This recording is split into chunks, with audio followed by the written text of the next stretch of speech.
जय हिंद दोस्तों, आप सभी का हमारे YouTube चैनल विद्यालय एजुकेशन में स्वागत है। मैं सचिन आज आप सभी के लिए बीपीएससी टीआरई 3 और टीआरई 4 और टीआरई 4 दोनों को ध्यान में रख करके जो है ये क्वेश्चन करवा रहे हैं। और ये इन्वायरमेंट और इकोलॉजी के क्वेश्चन है, यानी कि पर्यावरण और पारिस्थितिकी के ये क्वेश्चन है जो आपके एग्जाम में बार बार पूछे जाते हैं।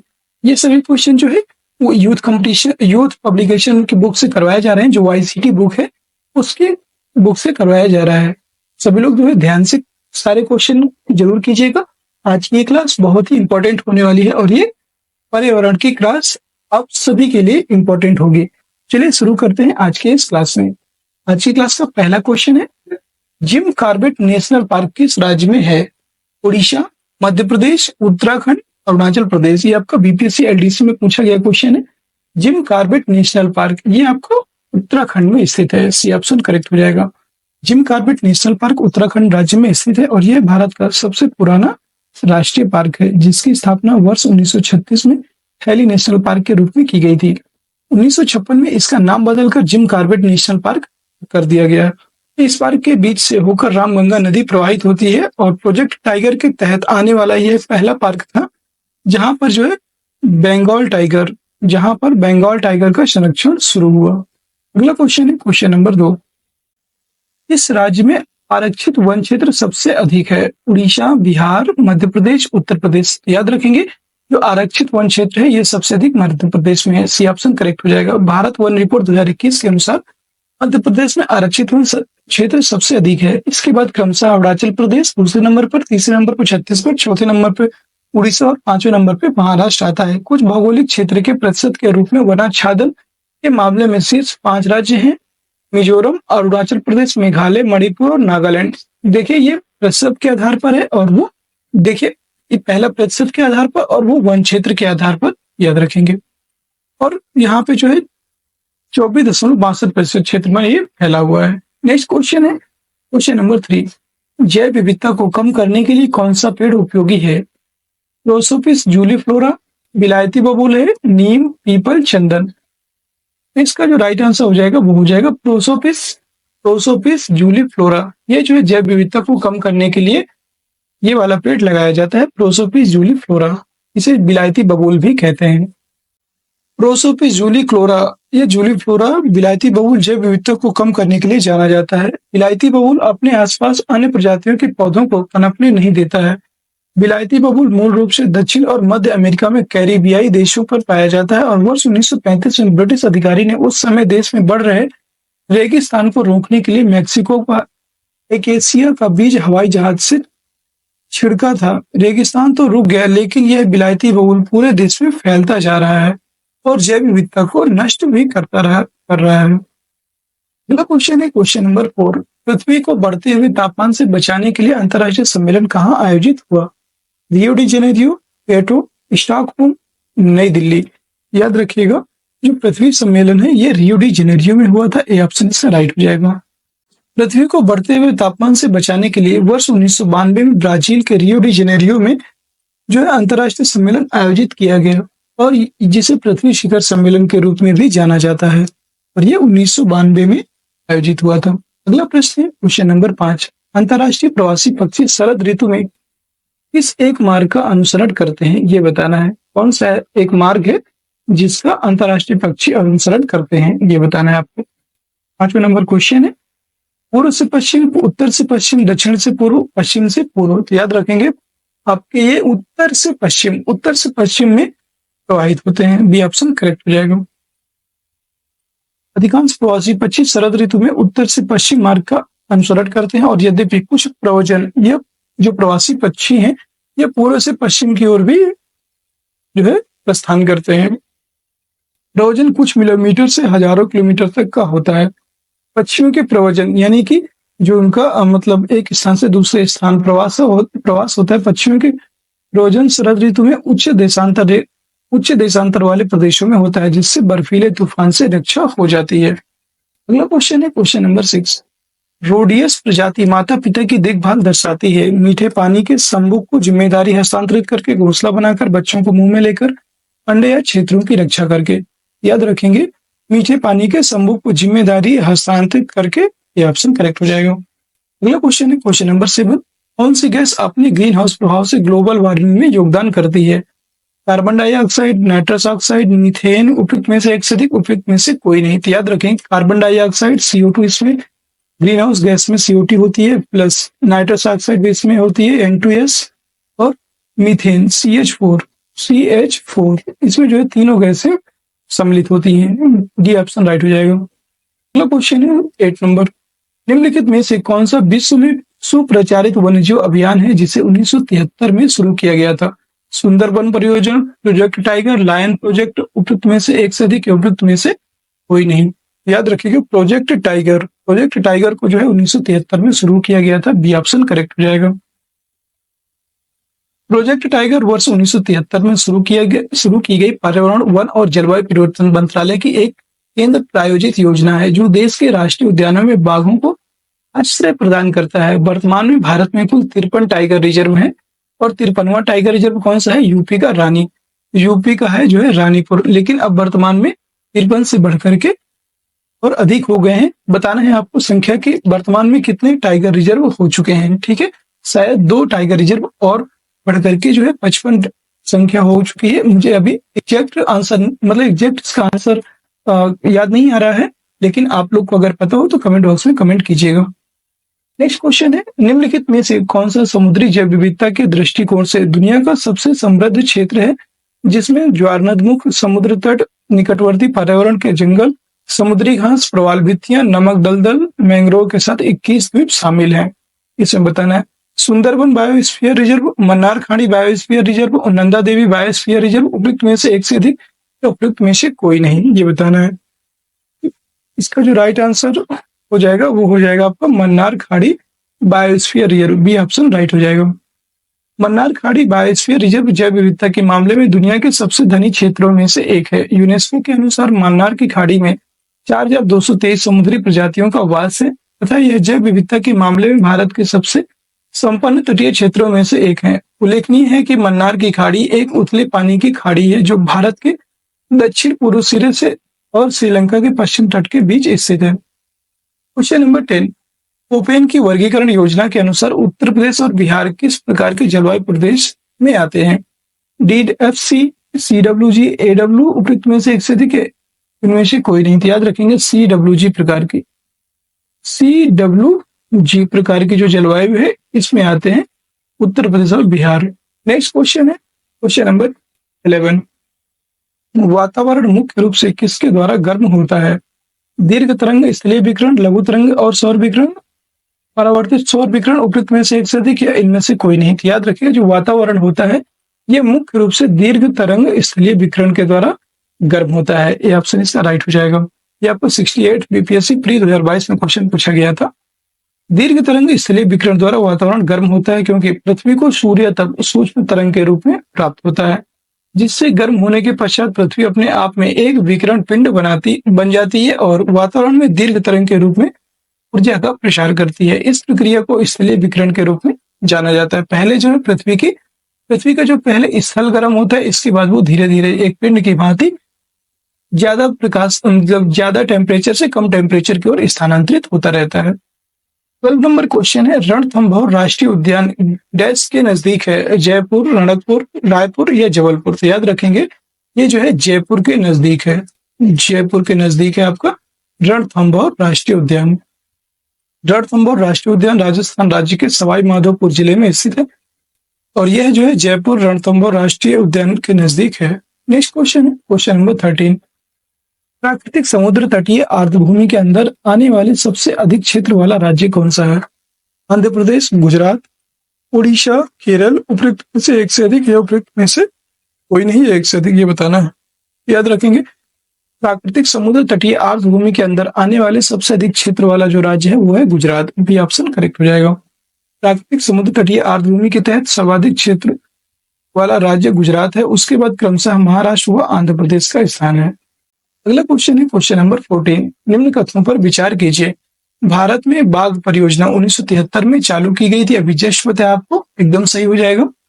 वर्ष 2022 में राष्ट्रीय जैव विविधता दिवस मनाया गया जिसकी विषय वस्तु सभी जीवन के लिए एक साझा भविष्य का निर्माण है। फिर है आपको यहाँ पे इसमें बताना है, ये भी आपका सही है। बाघ परियोजना बाघों को संरक्षित करने का एक कार्यक्रम है, ये कथन भी सही है। इसके तीनों कथन सही है। पूछ रहा है कौन सा कथन सत्य है। 1, 2 और 3, डी ऑप्शन इसका राइट हो जाएगा। तीनों कथन सही है, 1, 2 और 3। नेक्स्ट प्रश्न है आपका क्वेश्चन नंबर 15। हाल ही में चीन ने सत्तेंग वन्यजीव अभयारण्य के आसपास के क्षेत्रों पर अधिकारों का दावा किया है, यह दावा करते हुए कि यह एक विवादित क्षेत्र है। यह वन्यजीव अभयारण्य कहाँ स्थित है? अरुणाचल प्रदेश, भूटान, नेपाल, बांग्लादेश, उपरोक्त में से कोई नहीं है, एक से अधिक।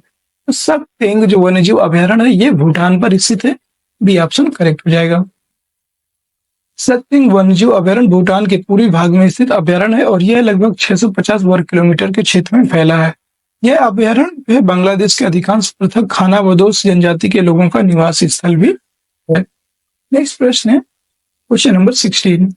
ओजोन परत क्या अवशोषित करती है? तो आप सभी को पता है ओजोन परत अल्ट्रावायलेट जो किरणें हैं, रेज हैं, उनको अवशोषित कर लेती है, पराबैंगनी किरणें, बी ऑप्शन करेक्ट हो जाएगा।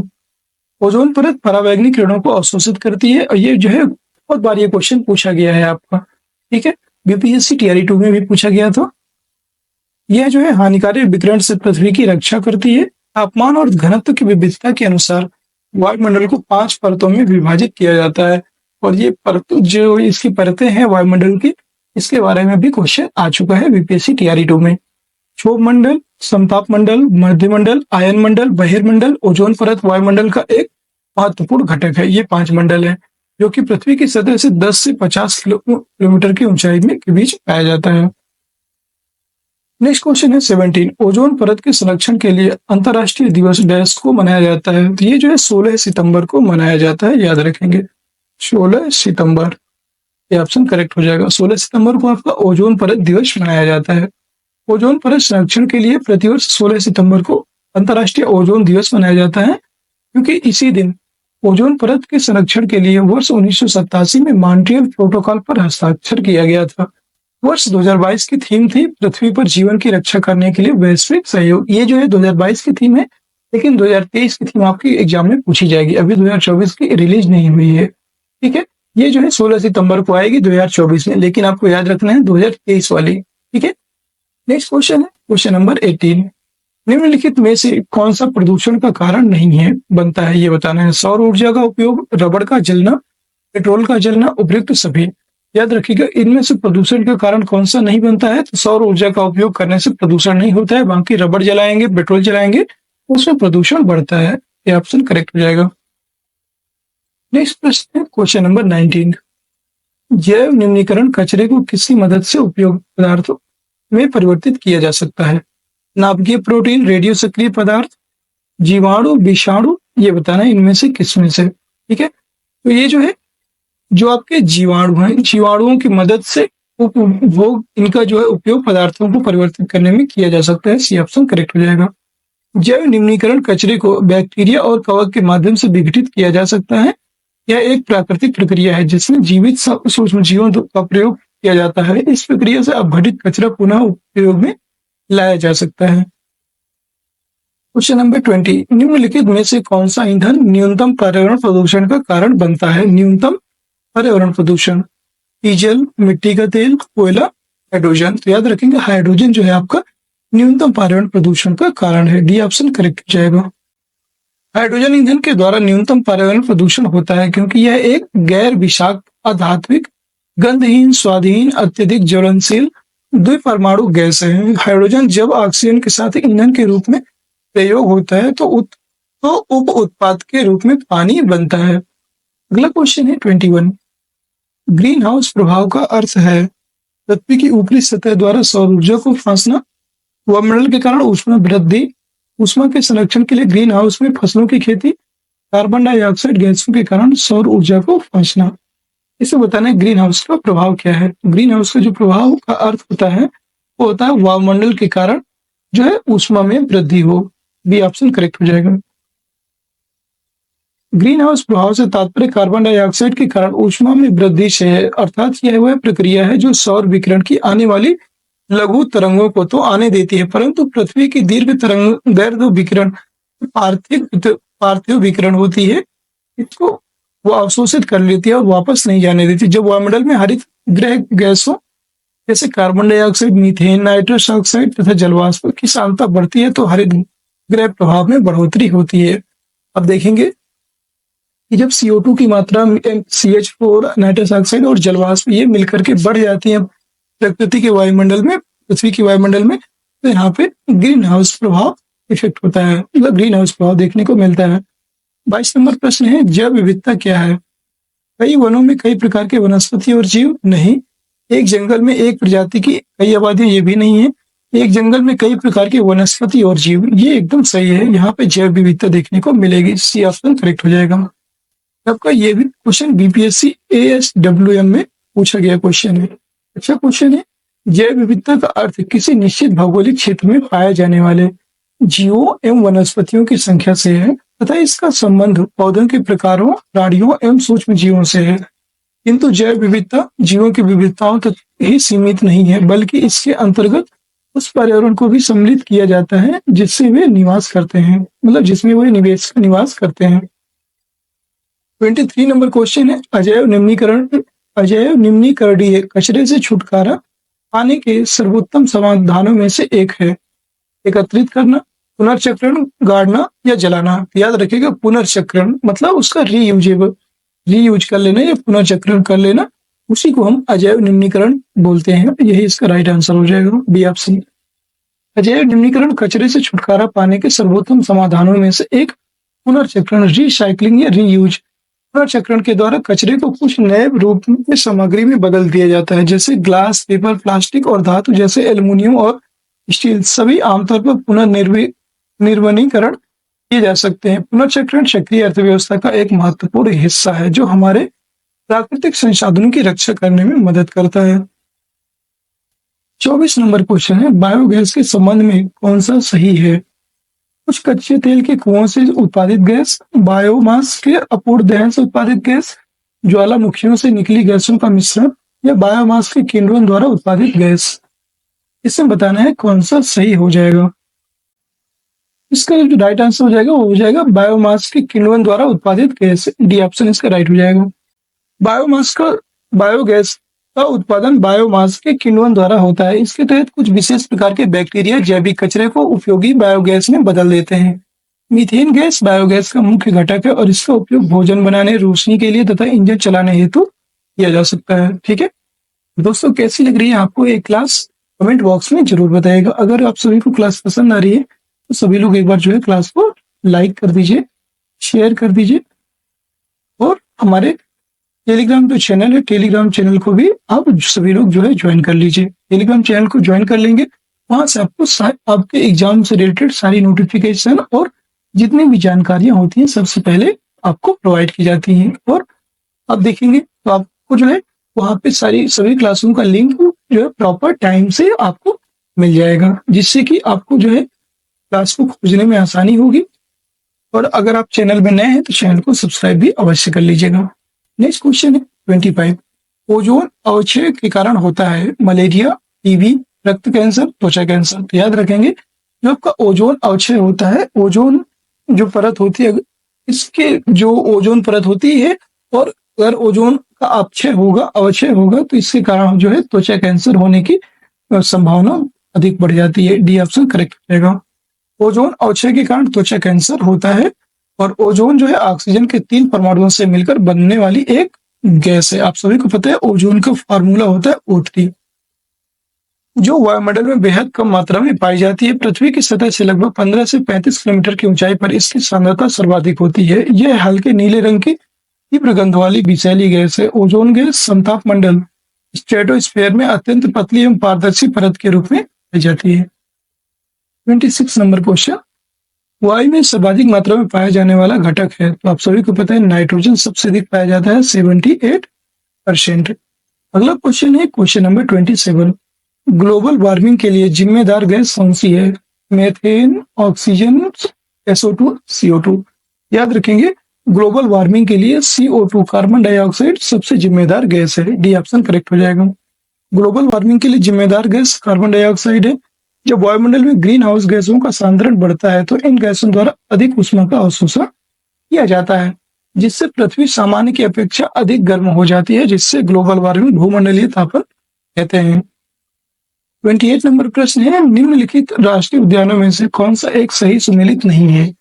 बलपक्रम बलपक्रम ये जो है कहाँ स्थित है? मेघालय में स्थित है, एकदम सही है। पन्ना टाइगर रिजर्व आपका मध्य प्रदेश में स्थित है, बिहार में नहीं है, ये गलत हो जाएगा। गुइंडी टाइगर रिजर्व की बात करेंगे, ये गुइंडी राष्ट्रीय उद्यान की बात करेंगे, ये आपका तमिलनाडु में स्थित है, ये एकदम सही है। मोलेम जो राष्ट्रीय उद्यान है ये गोवा में स्थित है, ये भी कथन सही है, बी ऑप्शन इसका राइट हो जाएगा। अगला क्वेश्चन है 29 नंबर क्वेश्चन है, निम्नलिखित संघ राज्य क्षेत्रों में से किसमें सबसे कम क्षेत्र वनाच्छादित है?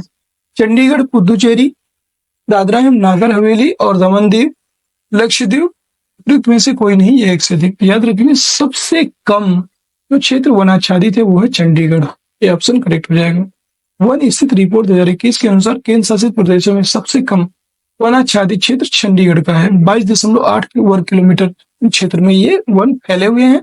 और लक्षद्वीप में वनाच्छादित 27.10 वर्ग किलोमीटर में है। पुदुचेरी में 53.30 वर्ग किलोमीटर पर है और दादरा एवं नगर हवेली, दमन एवं दीव में जो है 227.75 वर्ग किलोमीटर पर फैला हुआ है।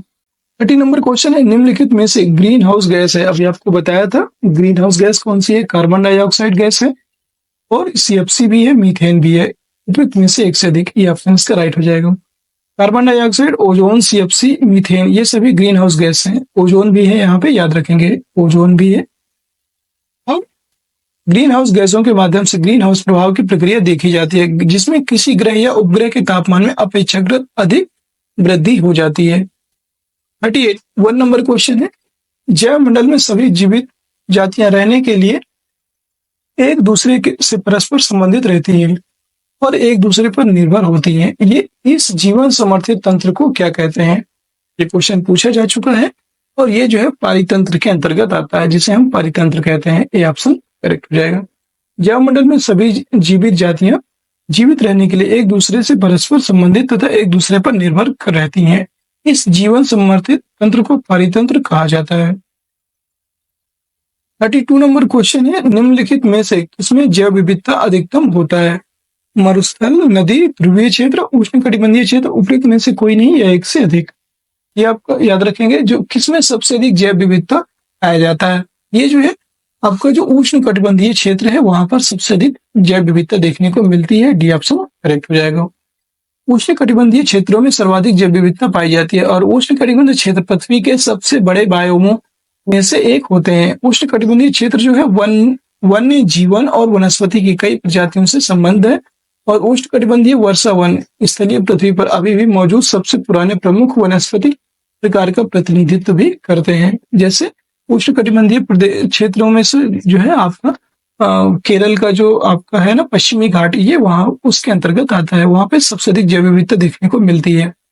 33 नंबर प्रश्न है, निम्नलिखित में से कौन सा वायुमंडल में मुख्य ग्रीन हाउस गैस नहीं है? देखिए उष्णकटिबंधीय जो क्षेत्र है इससे क्वेश्चन पूछा गया था बीपीएससी टीआरई 3 में और क्वेश्चन है आपका, निम्नलिखित में से कौन सा वायुमंडल में मुख्य ग्रीन हाउस गैस नहीं है? Methane, ozone, nitrous dioxide, hydrogen. तो यहाँ पे हाइड्रोजन जो है मुख्य ग्रीन हाउस गैस नहीं है, इसलिए ये राइट आंसर हो जाएगा डी। नेक्स्ट क्वेश्चन है क्वेश्चन नंबर 34, गिर नेशनल पार्क कहाँ स्थित है? महाराष्ट्र, मध्य प्रदेश, गुजरात, तमिलनाडु, उपयुक्त में से कोई नहीं, ये एक से अधिक। ये बताना है जो ग्रीन हाउस गैस है ये जो गिर नेशनल पार्क है ये कहाँ स्थित है? तो गिर नेशनल पार्क की बात करेंगे, ये जो है गुजरात में स्थित है, सी ऑप्शन करेक्ट हो जाएगा। गिर नेशनल पार्क गुजरात में स्थित है और यह एशियाई जो शेर हैं इनका प्राकृतिक आवास है। अगला प्रश्न है 35, निम्नलिखित में से कौन सा एक प्राकृतिक आर्द्र पक्षी अभयारण्य नहीं है? बरेला, कन्वर, कुशेश्वर, नकती, उपयुक्त में से कोई नहीं या एक से अधिक। याद रखेंगे ये जो है नकती, जो आपका नकती पक्षी अभयारण्य है ये एक कृत्रिम पक्षी अभयारण्य है, याद रखिएगा, ये ऑप्शन करेक्ट हो जाएगा। और अन्य जो है बरेला, कन्वर और कुशेश्वर ये जो है सभी प्राकृतिक आर्द्र पक्षी अभयारण्य है। नेक्स्ट क्वेश्चन है 36, रामसर स्थल और राज्य का कौन सा जोड़ा सही नहीं है? सूर सरोवर उत्तर प्रदेश में है, ये आपका जो है एकदम सही है। पोल गुजरात में है, ये भी सही है। अष्टमुड़ी केरल में है, ये भी सही है। लोनार राजस्थान, याद रखिएगा। आपका जो लोनार है ये कहाँ स्थित है? ये महाराष्ट्र में स्थित है, राजस्थान में नहीं है, ये महाराष्ट्र में है। डी ऑप्शन इसका राइट हो जाएगा, मैच होना चाहिए। डी ऑप्शन इसका राइट हो जाएगा ए। नेक्स्ट क्वेश्चन है क्वेश्चन नंबर 37। वायु प्रदूषण का प्रभाव प्रायः निम्नलिखित में से किस पर पाया जाता है? फूलों पर, पत्तियों पर, तनों पर, जड़ों पर, उपयुक्त में से कोई नहीं, एक से अधिक। तो जो वायु प्रदूषण होता है इसका मुख्य रूप से जो प्रभाव है ये पत्तियों पर देखने को मिलता है। बी ऑप्शन करेक्ट हो जाएगा। सामान्यतः वायु प्रदूषण का सीधा प्रभाव पेड़ पौधों की पत्तियों पर पड़ता है, क्योंकि पत्तियों के द्वारा ही उनके भोजन का निर्माण होता है। वायु प्रदूषण से पत्तियों के रोम जो क्षेत्र है वो प्रभावित होते हैं। इसके अतिरिक्त वायु प्रदूषण के प्रभाव को पौधों के अन्य भागों में भी देखा जा सकता है। नेक्स्ट प्रश्न है, भारत में कुल कितने रामसर स्थल हैं? 27, 39, 41, 45। उपयुक्त में से एक से अधिक या उपयुक्त में से कोई नहीं। कितने रामसर साइट हैं ये बताना है भारत में टोटल। इसमें जो है इसका राइट आंसर हो जाएगा ई ऑप्शन, इनमें से कोई नहीं। क्योंकि वर्तमान में जो भारत में 80 रामसर साइट हो गए हैं। वर्तमान में 80 रामसर साइट हैं भारत में। वर्तमान में कुल 75 रामसर स्थल है, लेकिन ये 2020 के अनुसार था। अभी जो है 2024 में आपके 2024 में जो है ये 5 रामसर साइट और बढ़ गई हैं, जो टोटल कुल मिलाकर के 80 रामसर साइट हो चुके हैं, याद रखेंगे। और ये जो है सबसे अधिक 14 रामसर स्थल जो है तमिलनाडु में है। इसके पश्चात उत्तर प्रदेश में 10 रामसर स्थल है। 1971 में ईरान में रामसर संधि पर हस्ताक्षर के अनुबंध करने वालों में पक्षों में भारत संस्थापक सदस्य है। प्रत्येक वर्ष 2 फरवरी को आर्द्रभूमि दिवस मनाया जाता है, ये भी आप याद रखेंगे। 39 नंबर क्वेश्चन है, निम्नलिखित में से कौन सा एक सही सुमेलित नहीं है? मूकांबिका कर्नाटक में है, ये एकदम सही है। डालमा झारखंड, एकदम सही। नेयार, नेयार की बात करेंगे तो ये छत्तीसगढ़, गलत है। नेयार जो है ये केरल राज्य में है। नेयार केरल राज्य में है, ये याद रखेंगे। नेक्स्ट है कोटिगांव, कोटिगांव की बात करेंगे गोवा में स्थित है, एकदम सही है। इसका राइट आंसर सी ऑप्शन हो जाएगा। अगला क्वेश्चन है 40 नंबर, सलीम अली चिड़िया अभ्यारण्य कहाँ स्थित है? गोवा, श्रीनगर, उड़ीसा, महाराष्ट्र। उपयुक्त में से कोई नहीं या उपयुक्त में एक से अधिक। सलीम अली चिड़िया जो अभ्यारण्य है ये कहाँ स्थित है? तो सलीम अली चिड़िया अभ्यारण्य ये गोवा में स्थित है, याद रखेंगे। सलीम अली पक्षी अभ्यारण्य भारत के गोवा राज्य में मांडवी नदी के किनारे चेराव द्वीप पर स्थित है। इसका नाम एक प्रसिद्ध पक्षी विज्ञानी जिनका नाम था डॉक्टर सलीम अली मोइजुद्दीन अब्दुल के नाम पर रखा गया है। और सलीम अली पक्षी अभ्यारण्य कोयल स्वर के नाम से भी प्रसिद्ध है। कोयल स्वर के नाम से भी ये प्रसिद्ध है। अगला क्वेश्चन है क्वेश्चन नंबर 41 और ये आज की क्लास का अंतिम प्रश्न है, जिसका आंसर आप सभी को कमेंट बॉक्स में कमेंट करना है। अम्ल वर्षा के घटक हैं HNO3, H2SO4, CO2, ए तथा बी दोनों। उपयुक्त में से कोई नहीं या एक से अधिक। इसका राइट आंसर क्या होगा कमेंट बॉक्स में बताइएगा। क्लास कैसी लगी ये भी बताइएगा। क्लास पसंद आई हो तो क्लास को सभी लोग जो है एक बार लाइक कर दीजिए, शेयर कर दीजिए। चैनल में नए हैं तो चैनल को सब्सक्राइब भी अवश्य कर लीजिए ऐसी ही क्लास आने के लिए। और जो है डेली हम आपके एग्जाम से रिलेटेड जितना भी कंटेंट है वो लाने का प्रयास करते हैं। और हमारे द्वारा जो भी अभी तक बीपीएससी टीआरई 3 में क्लास करवाई गई है, उसमें बीपीएससी टीआरई 3 का जो एग्जाम हुआ है उसमें लगभग 30 से 40% तक यहाँ से क्वेश्चन टीआरई 1 में फंसे हैं। ठीक है, टीआरई 2 में भी काफी क्वेश्चन फंसे हैं, लेकिन टीआरई 2 में जो है वो आपका जो जीएस वाला पोर्शन था सबसे ज्यादा क्वेश्चन जीएस के ही फंसे हैं हमारे क्लास में, क्योंकि हम लोग सिर्फ और सिर्फ जीएस ही कंप्लीट करवाते हैं। ठीक है, और आज की क्लास कैसी लगी कमेंट बॉक्स में जरूर बताइएगा। किसी क्वेश्चन में डाउट हो तो पूछ लीजिएगा। सभी लोग जो है टेलीग्राम चैनल को ज्वाइन करना मत भूलिएगा। सभी लोग आप जो है टेलीग्राम चैनल को अवश्य ज्वाइन कर लीजिए। टेलीग्राम चैनल का नाम है विद्यालय एजुकेशन। इसे जो है सर्च करके भी आप प्राप्त कर सकते हैं टेलीग्राम चैनल का लिंक, और इसका लिंक डिस्क्रिप्शन में भी मिल जाएगा, वहां से आप डायरेक्ट ज्वाइन कर सकते हैं। फिर मिलते हैं नेक्स्ट वीडियो में, तब तक के लिए जय हिंद, जय भारत।